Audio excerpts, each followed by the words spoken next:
저는 아들이 둘인데 작은 아이가 정신지체 상급입니다.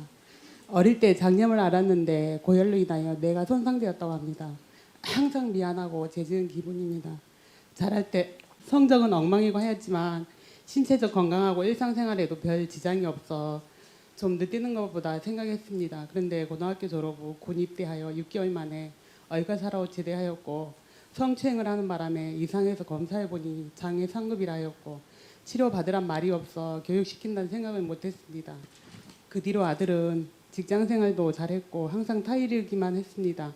그런데 새 직장을 취직하면서 아빠와 같은 직종의 일을 하게 되었고 직장 동료는 아이의 잘못을 일일이 보고하다시피 하였고 아이는 친구가 많이 없다 보니 PC방을 자주 갔고 거기서 스트레스를 푸는 것 같았습니다. 아이는 방황하다가 7년 만에 또 성추행을 하여 지금 수감 중입니다.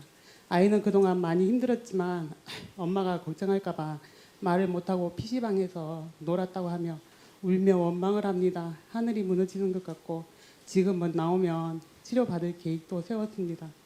지금은 불때 깨장 100일기도 입자하여 기도 중입니다. 모든 것은 나로부터 나아가 나에게 돌아온다는 스님 법문이 가슴에 와닿아 기도문으로 기도하고 있습니다.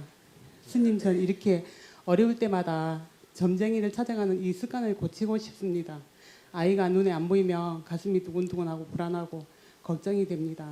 아이는 밝고 성실하게 잘 자랐습니다. 이제 30이 된 아이를 서서히 독립심을 키워줘야 하는데 제2의 화살을 맞지 말라는 스님 말씀에 지혜롭지 못한 저로선 지금이 큰 고비인 것 같습니다. 스님의 높으신 법문과 지혜를 주십시오. 바르게 잘 키우고 싶습니다. 아들이 병이거든요, 이게. 남이 볼 때는 아주 나쁜 사람인데 사실은 그 아이 자체만 보면 이게 일종의 정신질환이란 말이에요. 그렇기 때문에 엄마가 4대 60만 멀쩡하다고 자꾸 건강하다 이래 보지 말고 그래도 육신이라도 건강한 걸 어때요? 감사하게 생각해야 된단 말이에요. 만약에 신체까지 이렇게 지체부자유하면 어때요? 돌보기가 더 어렵잖아, 그죠? 그러니까 제 밥 먹고 제 똥 가리고 이것만 해도 고맙다. 그러나 뭐다? 환자단 말이에요. 그러니까 환자라는 생각을 순간이라도 놓치면 앞으로 큰 문제가 생겨요. 환자라고 생각하고 빨리 나아야 된다 이런 생각하면 안 돼요. 나을 수가 없는 병이에요. 무슨 말인지 아시겠어요? 그러니까 요만하기 뭐하다. 다행이다. 그래도 요만하기 다행이다. 항상 이렇게 아이를 보면 환자인데 엄마가 어떻게 저게 나아가지고 장가라도 가고 어떻게 해야 되니 자꾸 이런 생각하면 안 돼. 무슨 말인지 아시겠죠? 그래도 저만하기 다행이다. 아이고 직장이라도 다녀주니 다행이다. 아이고 저만하기 다행이다. 이렇게 아이에 대해서는 항상 고만하기 다행이다. 아이고 저만하기 다행이다. 이렇게 늘 마음을 내야 돼요. 그래서 부처님께 부처님 감사합니다. 우리 아이 참 그래도 이만하기 다행입니다. 다 부처님 은혜로 이렇게 살아가고 있습니다. 고맙습니다. 이렇게 기도해야 돼. 자꾸 요구를 하면 안 돼. 여기서 조금이라도 아이한테 병이 나왔으면 직장에 제대로 다녔으면 뭐 이런 일 안 벌렸으면 감옥에 뭐 안 갔으면 이런 생각하면 안 돼. 어떤 일이 나도 고만하기 다행이다. 성추행했으면 성폭행 안 한 거 다행이야 아니에요?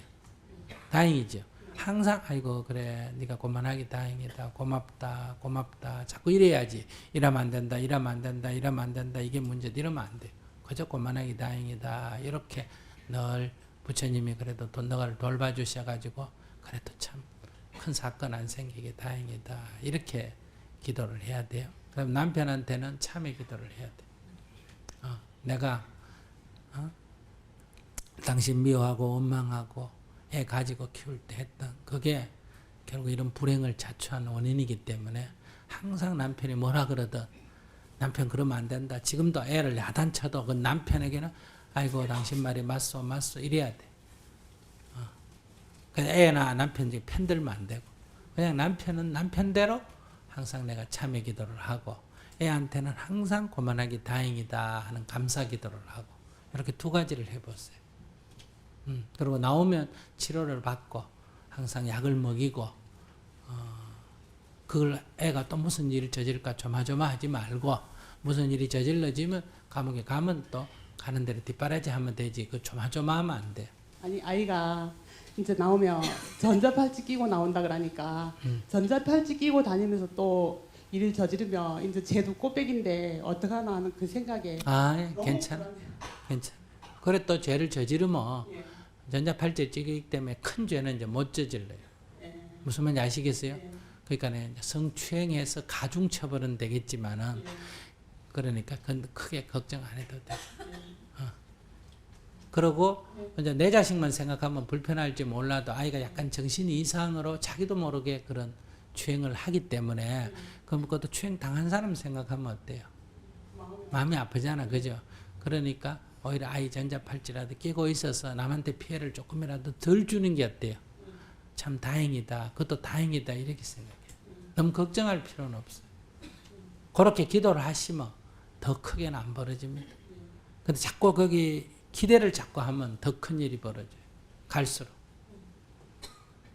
마음고생이 심하신데 그래도 아들이 이렇게 좀 부족하고 하지만은 이래도 살아있는 게 나아요? 없는 게 나아요?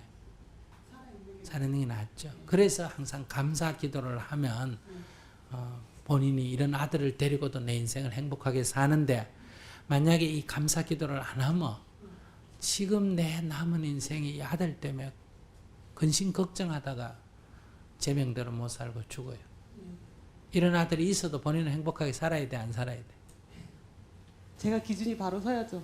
그러니까 본인도 행복하게 살아야 돼. 이런 아들이 있어도 본인은 행복을 잃어버리면 안 돼요. 알았습니까? 예.